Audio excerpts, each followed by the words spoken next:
Over the last few years, Indian investors have been shifting aggressively towards ETFs, and the reason is simple: lower costs, passive investing, and index based wealth creation. But here is the problem: most people comparing ETFs with mutual funds. Because ETF versus mutual fund is not just about returns, it's actually about structure, cost efficiency, liquidity, and investor behavior. So, in the next few minutes, let's understand this properly like a serious investor. What mutual fund actually do? In a traditional mutual fund, your money is pooled with thousands of other investors. A professional fund manager then actively manages that money, buying and selling stocks based on research, market outlook, and strategy. The objective is simple: to outperform the benchmark index. Now, because active management is involved, mutual funds usually charge higher expense ratios. And importantly, mutual fund transactions happen only once daily at closing NAV. Meaning is simple: you don't get live market pricing. What ETFs actually are? Now compare with ETFs, exchange traded funds. ETFs are listed directly on the stock exchange and trade exactly like shares.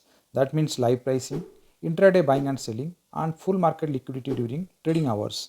But here is the biggest shift happening globally. Most ETFs are passive products.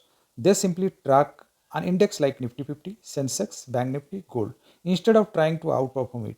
As because there is less active management involved, ETF costs are usually much lower. The real industry shift.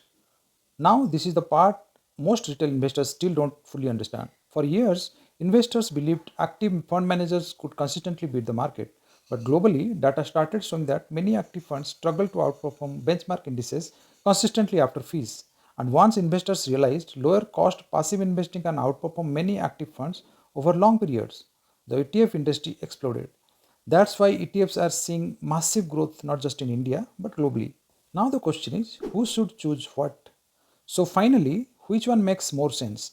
If you want professional active management, cheap simplicity, and a hands-off investing experience, mutual funds still work very well.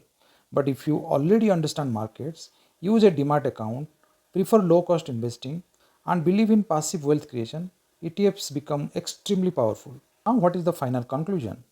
And here is the real conclusion serious investors understand: ETF versus mutual fund is not a battle. They are simply different investment structures designed for different investor behavior. One prioritizes convenience and other prioritize efficiency. And smart investors know exactly where each one fits.